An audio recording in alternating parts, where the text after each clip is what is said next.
Welcome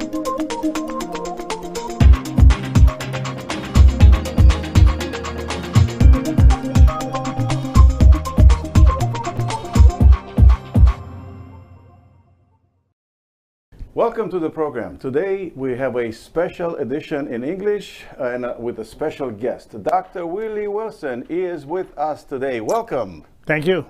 Thanks for having us. It's an honor and a pleasure to have you with us. I've seen you in the Romanian community visiting various churches, Yes. and we know of you in the Romanian community and your generosity. However, today I'd like to talk with you like among friends and get to know you a little bit on a personal level.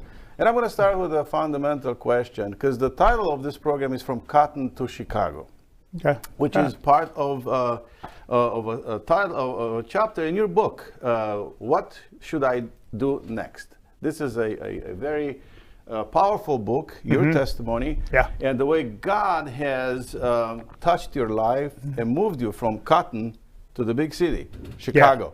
So the first question I'd like to ask you, how did you meet Jesus and when? Very young age, like in 1963, my parents started taking us to church at an early age. You know, basically that's all we knew to do down south outside of being a sharecropper. And we would go to church on a Sunday. And Mama would say, I think we got 11 years old. She said, well, you're getting to be at age 12. You know, you have to get baptized and get to know a person by the name of Jesus Christ. And so down there, we didn't have the pool. We had the water, the creek that you walk down into, and people would baptize you in the water. Something like the scripture said, John the Baptist, you know, baptize Jesus, they raise your hand, the Father, you know, Son, Holy Spirit, and they dip you down, you come up.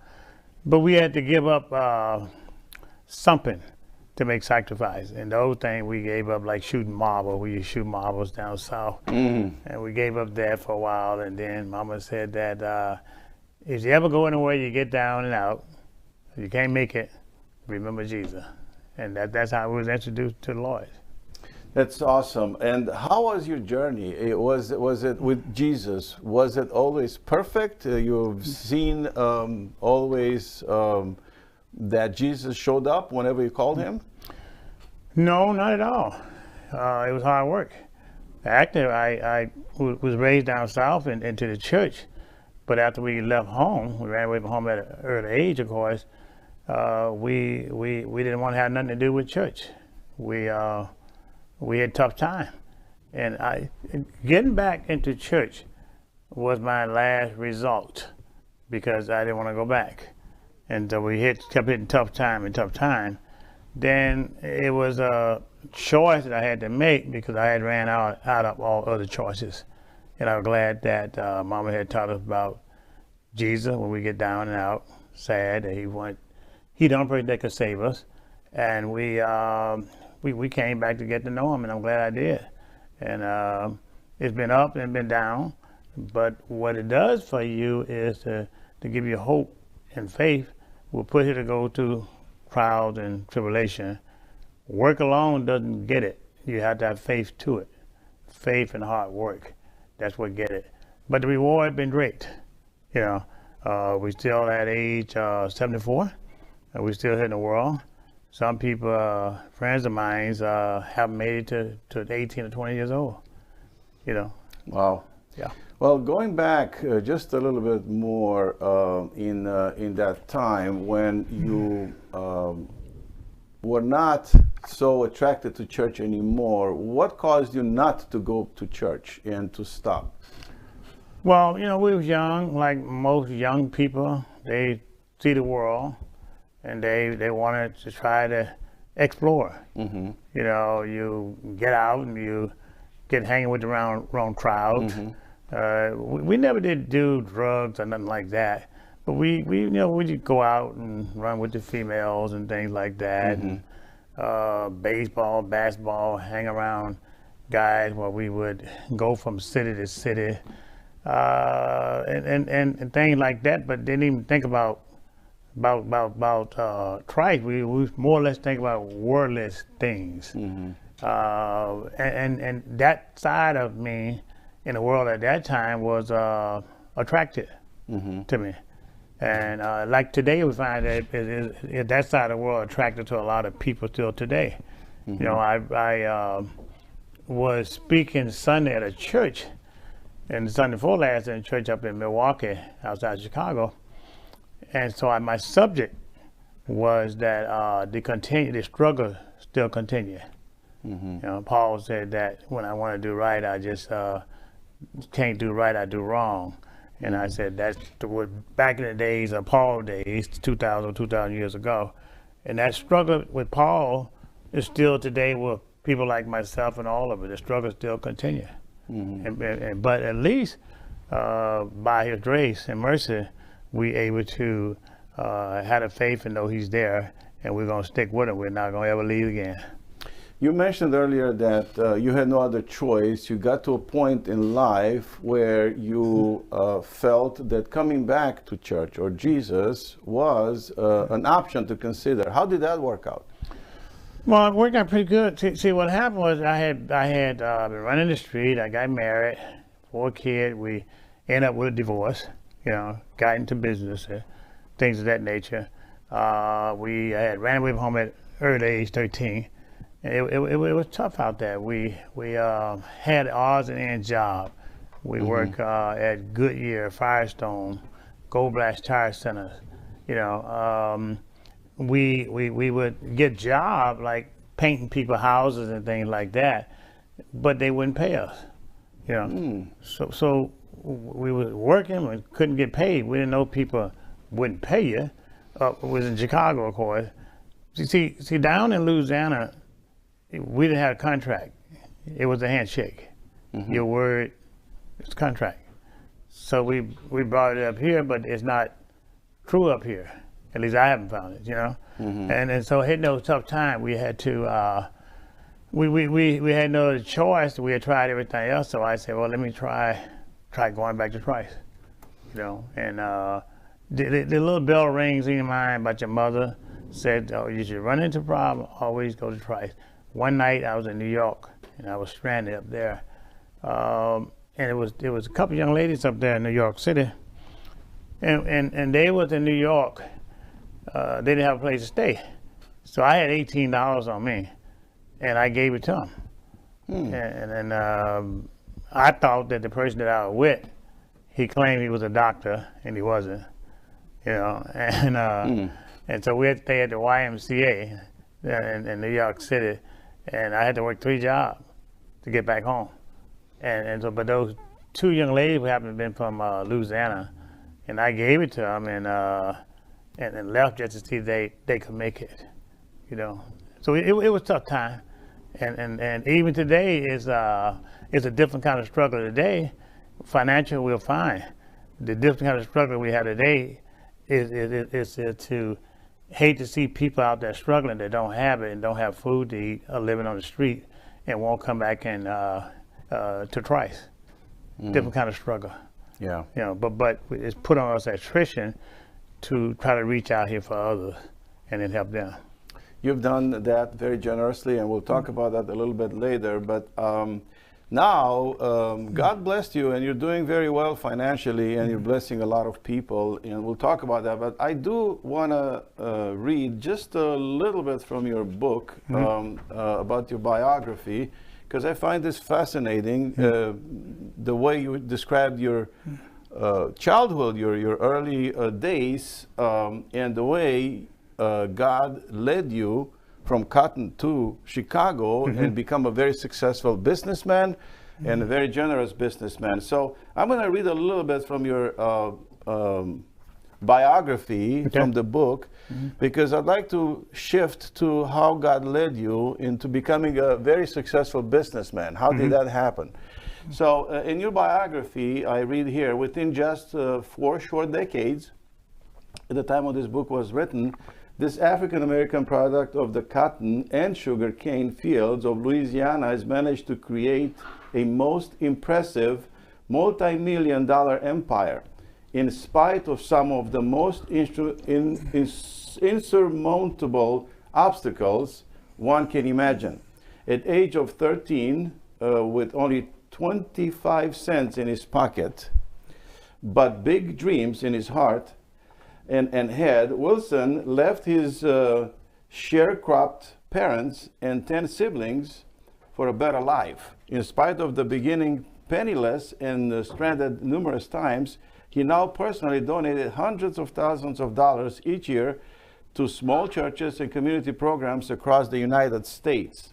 In spite of being fired from numerous jobs, he went to become owner of 5 McDonald's restaurants within 2.5 years, founder and producer of the first national syndicated African American gospel entertainment program on the commercial television, now in the 20th year, and founder and CEO of one of America's fastest growing international medical supply companies.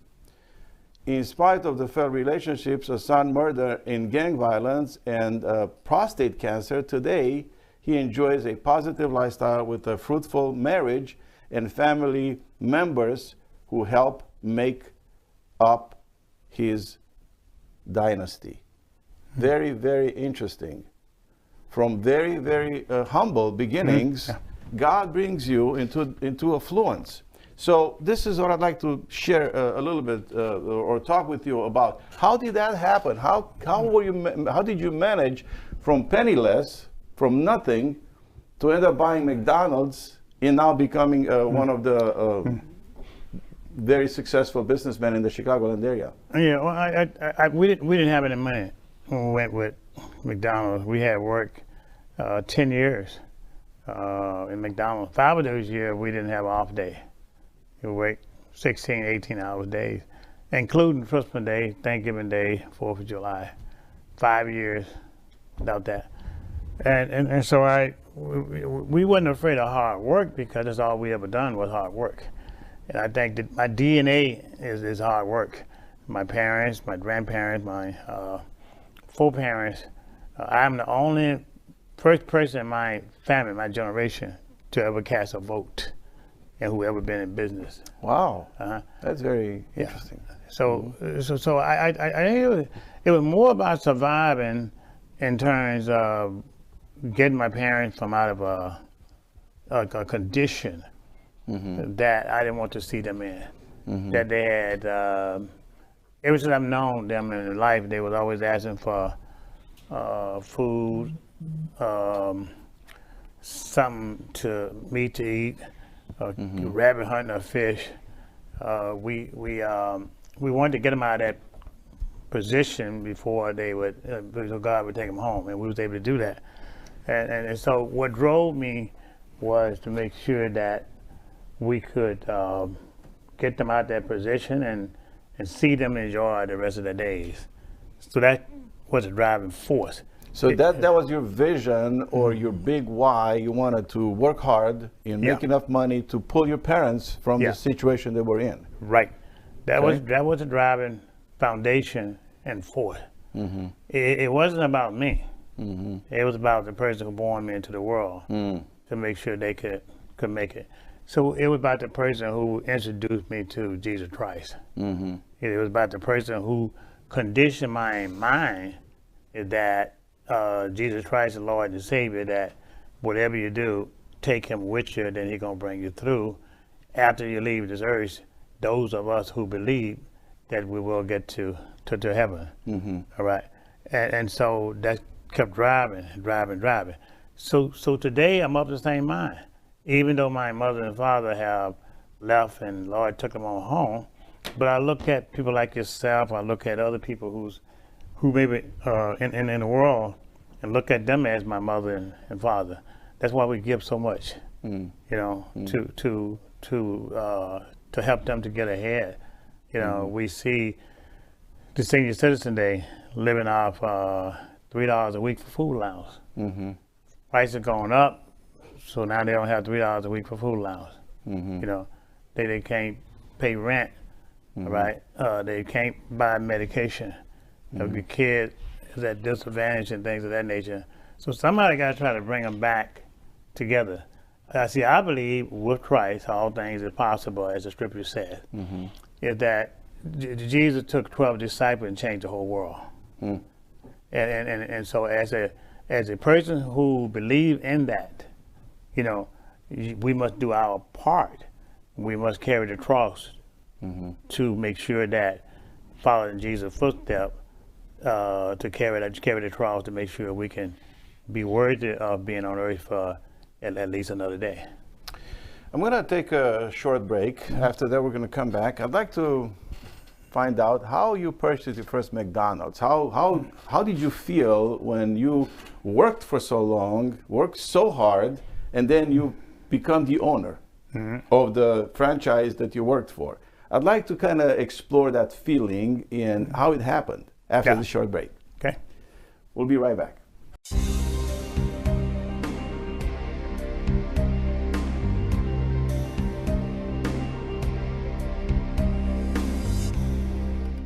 We're back in the studio with Dr. Willie Wilson. This is a great opportunity for us to get to know Dr. Wilson on a personal level. And in this segment, we're going to talk about the transition from working for McDonald's to becoming owner of a McDonald's. How did that happen? Well, we didn't have any money. So we hit these ups and down moments. And this time I had got fired. You know, really? And so we sat down in the basement in the office, and the guy had really basically fired us pretty much, and it got mad. So I went and decided to ask Ray Kroc to found a McDonald's for an opportunity, and I waited 6-7 months afterward because he was living in San Diego and get back to Chicago, and I asked him for one, and he gave it to me. And I went to a shareholder meeting, and I told him I didn't have any money, but I worked 10 years, and that I would pay him back. And he gave me those opportunities. He gave me first McDonald's, less than 2.5 years. I ended up owning 5 McDonald's restaurants, and we worked hard. And then after we worked hard, got those McDonald's. We had 5 in Chicago. We didn't take the ones out in California, but the ones in Chicago we had. We turned those stores around. It was different, you know, but it was better than picking cotton, you know. It was making better than more than 20 cents per hour, you know. Yeah, I can imagine. right. So we ended up, our first McDonald's job paid me $2 per hour, you know, and then as we got into management, it was $135 a week. And then after that, we took the same salary that when we started to work for McDonald's and when we got our own McDonald's, because I didn't know what lies ahead. So I live off the same salary. I didn't change my salary, my rate of pay. So we did that for the first 2 years because we knew taxes were coming. I didn't quite understand the tax structure, but we just kept the money. We live off peanuts, as you would say, and we made it through it, and we learned the rope of businesses. And Lord had it though that everything working out was very successful. One thing that we see a lot when people shift from need to affluence, they don't know how to manage when they have a lot. And when they have a little, they barely make it, but when they have a lot, they can't manage it. How were you able to manage that transition from working very hard, getting very little, living on the minimum, and now you have a lot of money that you can do whatever you want? Yeah. Well, staying humble. I still work today like I don't have anything. I mean, I haven't changed the mindset. I still work today the same way. That I'm struggling every day. I get up and go to work every day. You know, basically pretty much 7 days a week, because on the weekend I'm always singing in church, you know, not beside campaigning, but prior to that, I'm traveling around the world in terms of business-wise. I keep the same attitude because too many other people out here struggling, and I could be the same way if not been for Christ in my life. And so I look at those other people struggling, so I got to get out there and help them. So I stay of the same mind. So money doesn't influence me. I influence money where it should go. I've heard someone say that give someone power and money, and you see what kind of character they have. So apparently, your character your money and power did not change your character. You still stayed humble. You were able to do that. Yeah, yeah. Well, the thing about it is that I don't really work for myself, and that's the time I work for other people. See, I figure I'm put here to help others, not myself. It's kind of hard way it works, but when you help others, you're really helping yourself. You know, but so I don't ever figure that I'm here for myself. The reporter asked me the other day, is that how much do you make? How much you work? I said, I have no idea. I just work. I know I put enough dollars away that something happened that my, family and everything is taken care of. But the rest of it, we give 100% of it away. And that's why you see us doing what we're doing. So it's not about me personally. It's about other people. It's about my faith and belief. Yeah.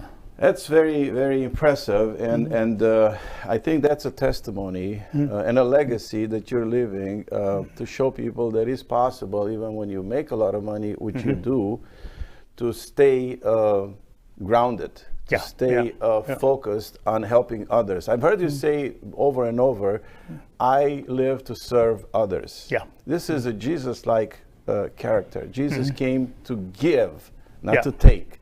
And you're doing that. And I'd like to talk about the giving part, because you're giving a lot of money, and that's visible and it's notable, and people can see and hear and watch. You know, I've seen you're giving away groceries, giving away gas, giving away money to the churches, and large amounts of money. How do you decide these projects? What's behind the scenes? If you can give us kind of an idea. I know that you have a heart to help the hungry. Yeah, we just go and give, because if you try to single out who you're going to give it to, if you try to single out the people that you know, but not other people that you don't know, then I don't think that's fair to a human being. I think you got to get out here and help others, like Jesus got out and helped people that he did not know. Right? So I'd help people that I don't know, because that's where most of the blessing come from. Obviously, I take care of help my own people as well as family, but it just don't. It should not, will not stop there. Because my family, they have jobs and they works, but what about the one who don't have job, who's sleeping on the street in Tent City? What about those over there? I'm what you call grassroots.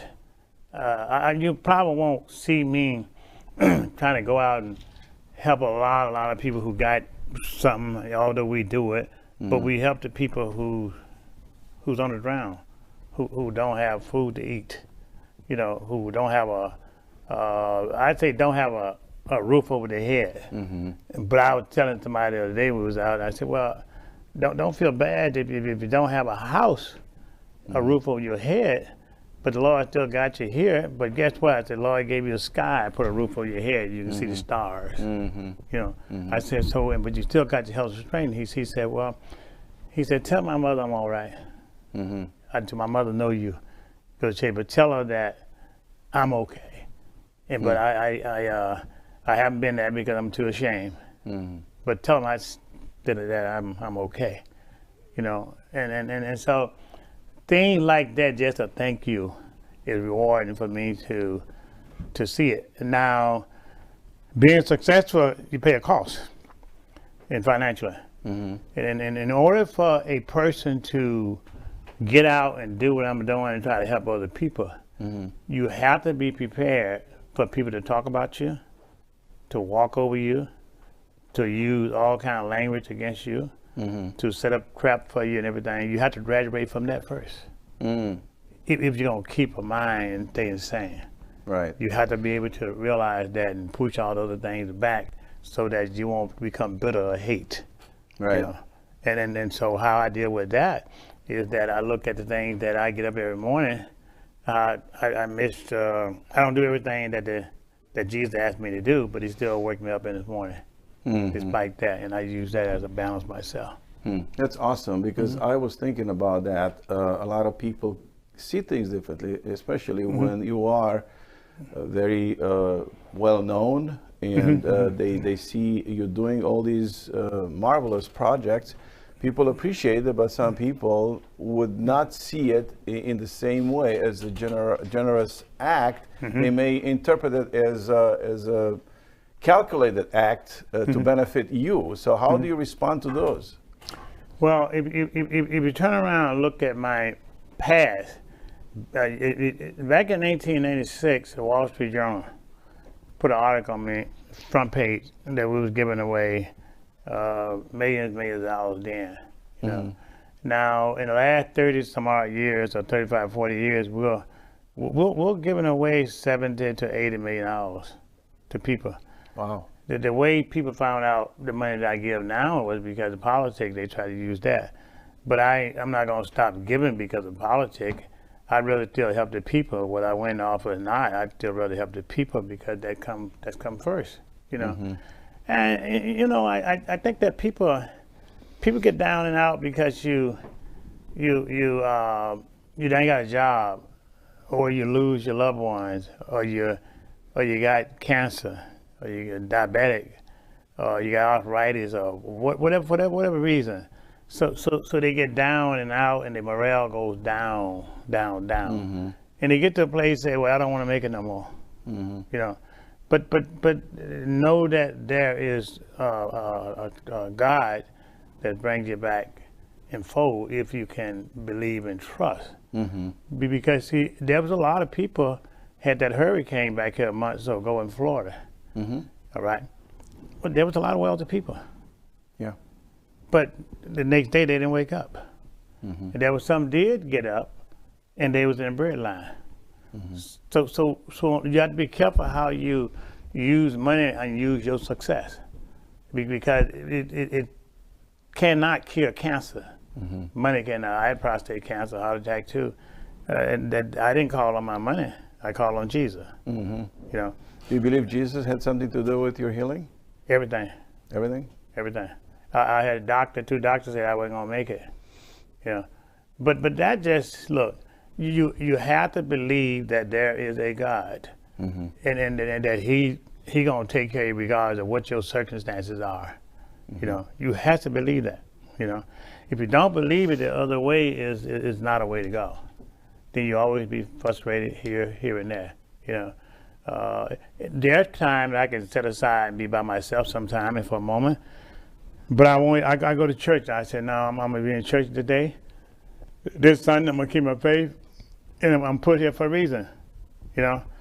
But out of all the destruction of the people that lost their life in the hurricane, all right, and the people that was able to survive, there was still some healing in that, because a lot of people that survived maybe didn't know Christ. Sure. Now they know him, you know. So you have to look at the positive thing. If you walk by and go by a cemetery today, you see all the cemetery, the tombstones out there, people who's in the grave. If some of those people had the opportunity to live again, get themselves right with Christ, they would say, give me another chance. So people like myself don't wait to die, but you got to do it right now, and don't let that happen as we move along. The best that you can do. But grace and mercy bring us through. We all gonna still make mistakes, but it just take a little bit of faith and grace and mercy, and then you bring your way through. Yeah.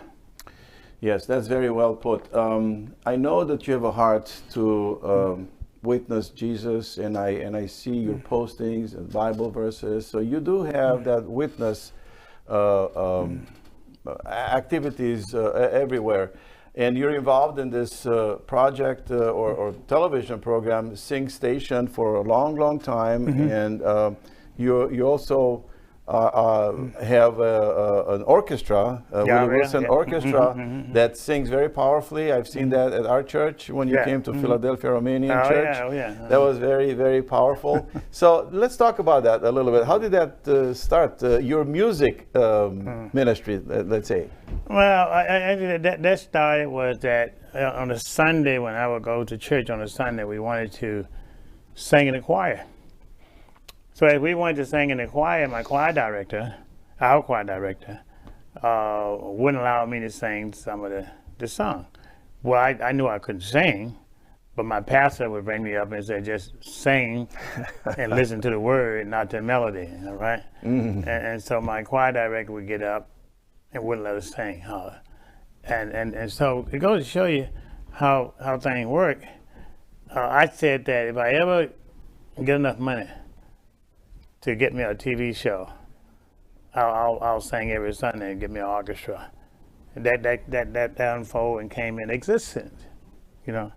And the person, my choir director, that wouldn't let me sing on numbers of different times throughout the years here and there, he got sick. And guess who was the person that took care of him? You. I did. Yeah, and you're doing very well, doing a very good job. Yeah, I like your natural style because you're not just you're not performing, you're feeling it. That's the way I perceive it from the audience, because I was sitting in the pews when you were at church, and I even told Dr. Shando Valdez that for us as a community, as a church, is oxygen to the soul, because we need some dynamic music. We do have very talented musicians in our churches, but we're more on the calm side. You're more on the vibrant side. So we kind of need to have that combination sometimes, you know. Experience that. So it's awesome. I really love the fact that you are interested in the local churches and blessing the local churches with your ministry and financially. We're going to take another break, but I'd like to talk about your becoming your political interests. You're running for mayor of Chicago. This city is broken. It's like, I know, the way I see this city is like a building that needs total rehab or remodeling. So I'm curious how you are going to fix that. God willing, you will be become in charge. So after this break, we will talk about that in more detail. How we can see a better city of Chicago. We'll be right back.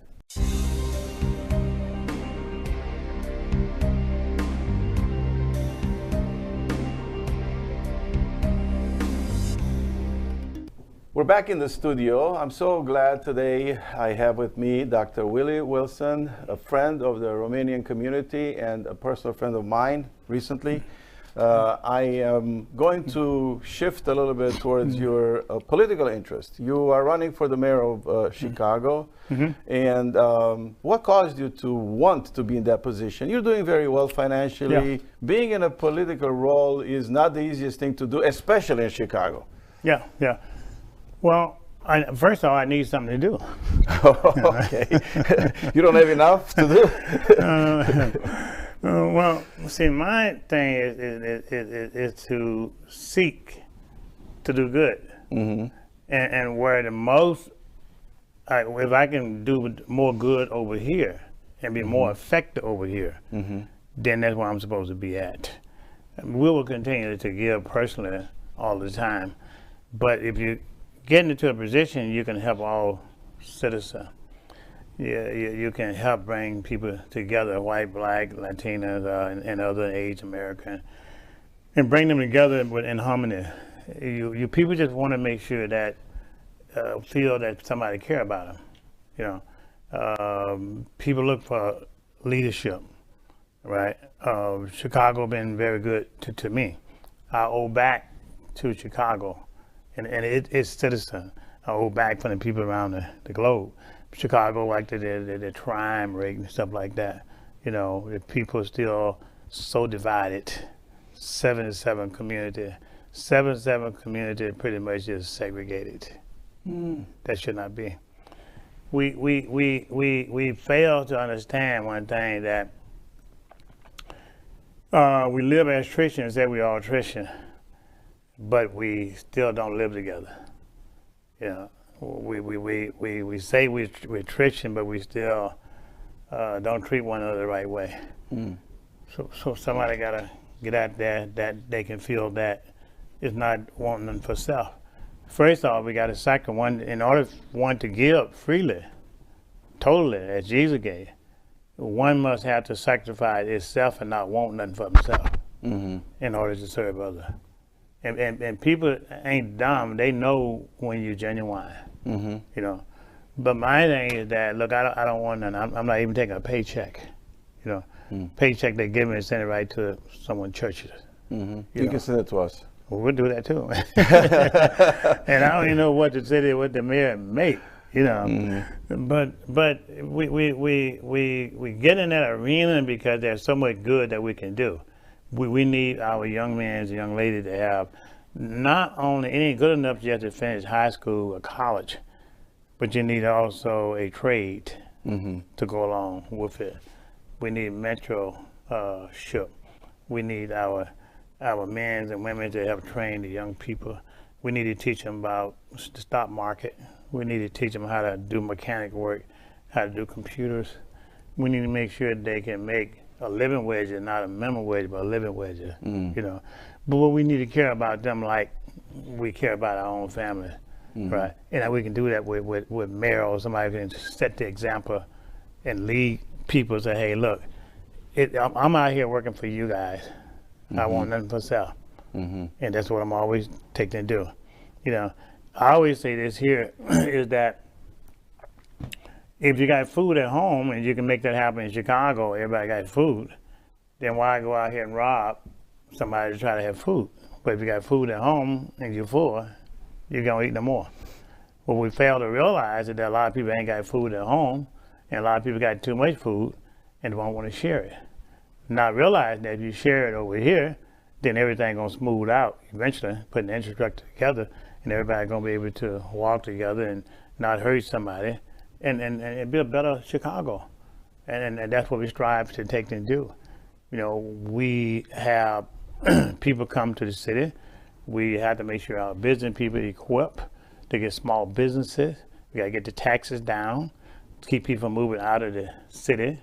The taxes down, keep people from going into suburban shopping from Indiana. You know, let them shop right here. You know, get the crime down so people can feel safe in their home. You know, Right. and we make those things happen. Yeah. So right now, the citizen and its police department is running from the handful of people who's out there doing wrong.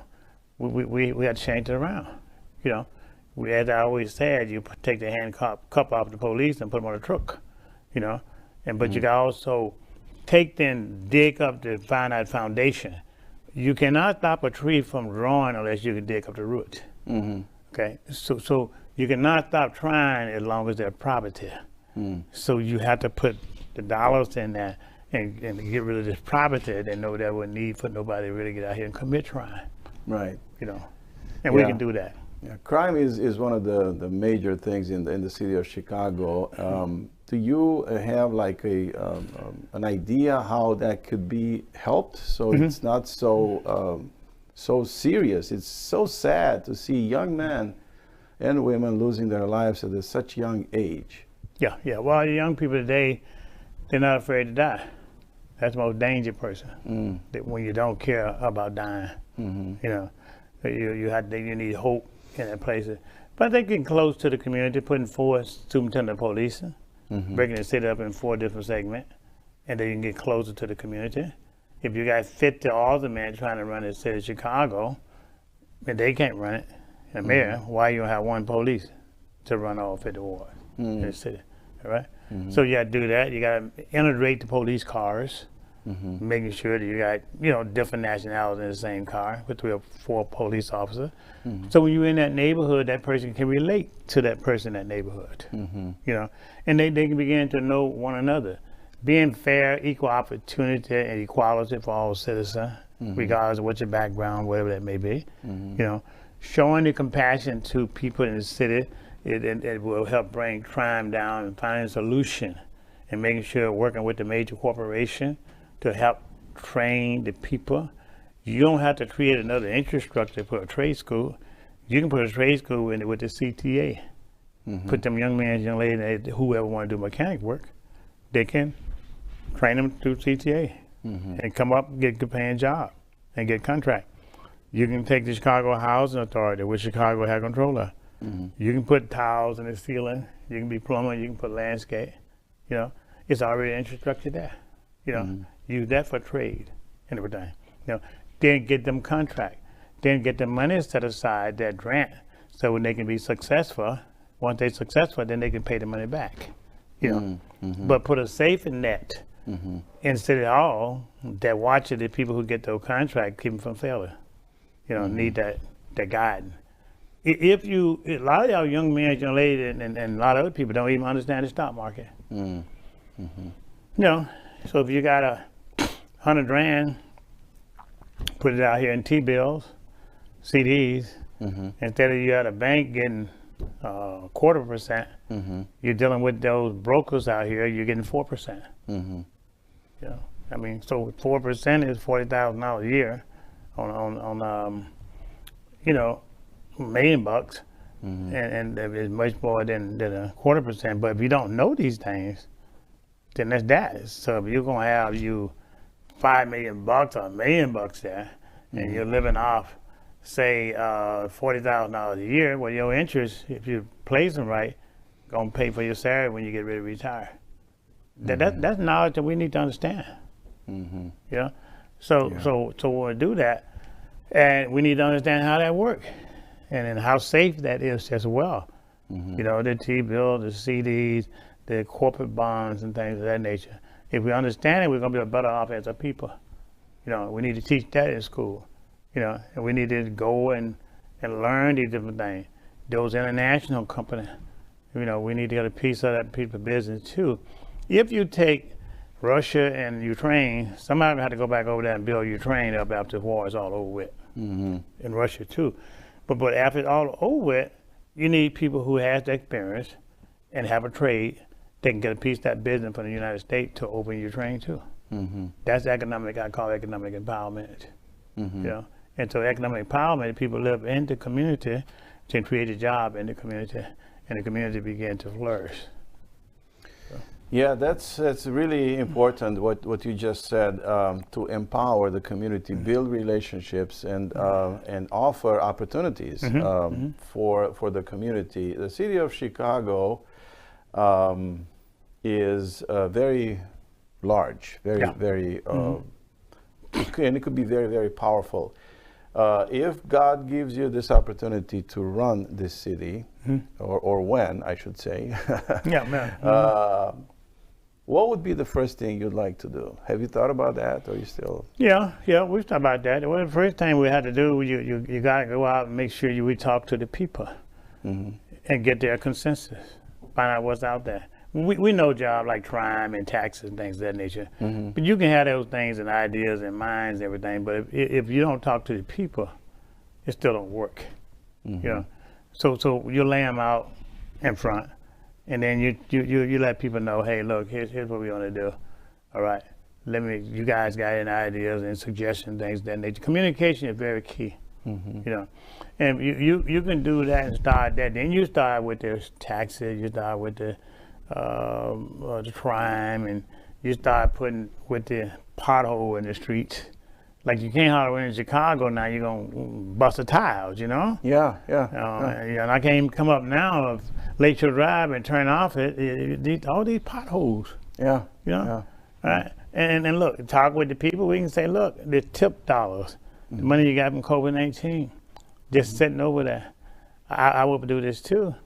I would put a line item for all new businesses that come into the city of Chicago.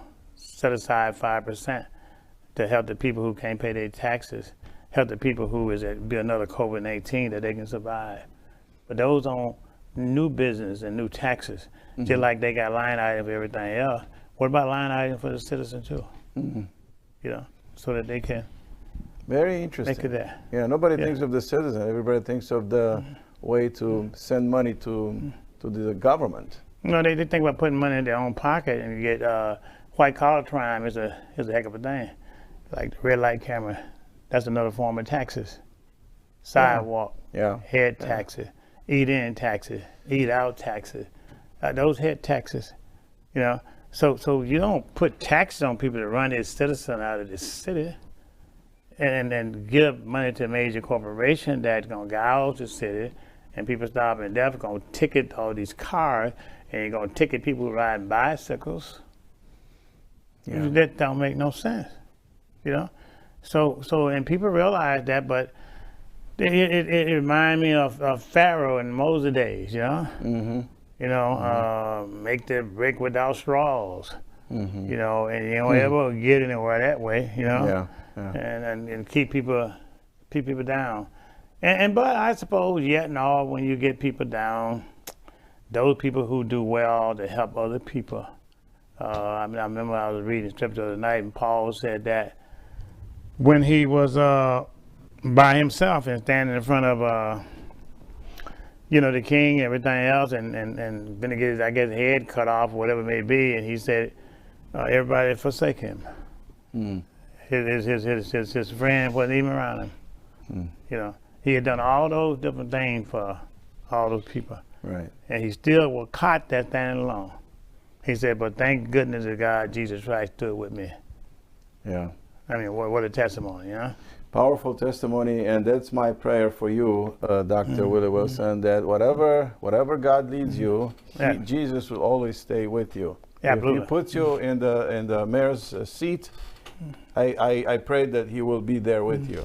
Yeah, and whatever you are going to be, He will always be there, and you would always acknowledge Him and His presence. Well, we appreciate that. I don't ever second guess Jesus. I know He's there. There's a difference in second guessing and thinking He's there, but you don't think He's there. You know He's there. I have one final question, and you take all the time you want to answer this question. If there was one thing in life that you would like to accomplish, what would that be? You've accomplished a lot, but is there anything else you'd like to accomplish in life, and what is it? And very fortunate for me, through my ups and downs, hard time, and I can say that open, honestly, I have gotten everything that my heart have desired. I've been around the world 4 or 5 times. I've been a lot of places. I've gotten everything that my heart have desired to have. I would just ask that if there's one more thing that I on earth would just love to have, can I begin to get more wisdom, more humble to people that I find ways that I'm not doing enough. Yeah. Interesting. You're doing a lot already. But people that maybe make the same amount of money, they don't give as much as you do, and your desire is to be able to do even more. Yeah, absolutely right. Absolutely right. But that be my only thing that I'm sure that I don't give enough. Despite all the things that people say I do, and maybe I do. But there's always room for improvement. You maximize it. I don't give enough. I may take a vacation here and there, but I never did know, not one time, that reading the scripture, that Jesus ever took a vacation. Yeah, speaking of that, you are past the retirement age already. You already shared with us your age. When are you going to retire? You know, I have no intention of retiring. I just don't. It doesn't interest me to retire. What am I going to do? I mean, like, if I couldn't walk to church, I would just get a wheelchair and get out and help people at the church. Or I would crawl. You know, I have no intention, as long as I can keep my breath and my reasonable portion of health and strength. That's what I would be able to, I would continue to do, because there's always somebody else out there that is down and worse off. You know, I go to the, a lot, I pass by a cemetery a lot, and I go in the hospital, and you walk in those wards in the hospital, if you want to see what good shape you in, walk in a ward in the hospital where there's somebody been in a coma, or somebody got to be fed to a tube, or somebody in the hospital need to be shower clean, and just hollering for help, and nobody come by and clean them up, or somebody in the hospital just wants somebody to just say a prayer. Yeah, I walked by and I was sending a prayer to a friend of mine in the hospital, And so the man over next door in the other bed, he said, I don't mean to bother you, but can you pray for me too? Wow. I said, you betcha. He said, just pray for me. Awesome. So things like that began to find out that you find out the reward out of life. That inner circle within you to just keep on going because you enjoy that more than you enjoy anything else. I call that the Holy Spirit, you know. But one can't really describe the Holy Spirit to mankind unless you got it yourself. And as you get it yourself and you're able to get out and help people have compassion, you know, we give gasoline, a lady of good food. A lady come up to me and say that, sir, you don't know what this meant to me. And they had to take their gas can, they ran out of gas. And brought their gas can up there and put it back in the car. You know, so you have no idea what you done for me. And I was in the tent city. And as we was in tent city, and we was out there, and I gave this guy $350, and his wife was out there too. And so the wife came up and she said, you have no idea. We've been living out 4.5 years. And he said, I got a little job, but my husband was out here in Tent City, so I moved out from my family, moved out here with him. And so 4.5 years. He said, you gave him $350 and me $350.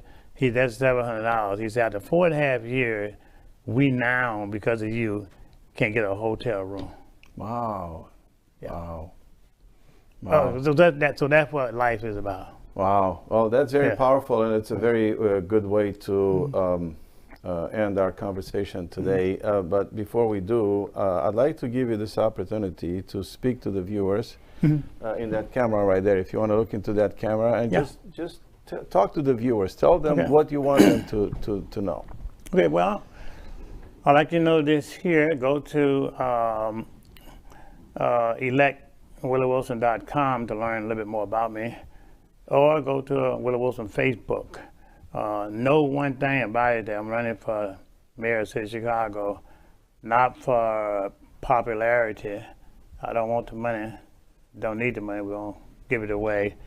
The other thing is that Chicago needs help, and they need help badly out here. And I want to build the people who listen to me today is that we have to think about our neighbor more than we do ourselves. We love this city, and we all have to play a part within this particular place called Chicago. And know that I'm out here genuine. Know that I understand business, I understand taxes, I understand your pains out here, and that's why we do so much to help.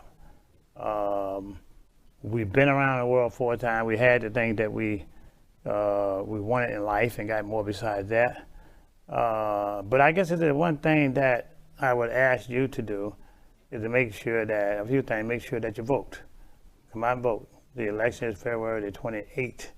There's going to be an early vote as well. And there's going to be also mail-in ballot voting as well. And so you need to do that too. And if you don't want to vote for yourself, vote for your kids or your grandparents and things that make it a better citizen for everything else. And lastly, that when we do become mayor of the city of Chicago, start now, just if you can say one prayer for me, you can just say, Lord, have mercy on him, or continue to keep your grace with him, and continue to keep him more humble and give him more wisdom to get through this thing. I think that as and I am Christian, I would never give that up. Some people get in office and get in high places, they don't want to acknowledge Christ. I would never leave Christ, like I've done earlier part of the thing. But so that is the foundation. But there are times, and we understand this, time and place for everything.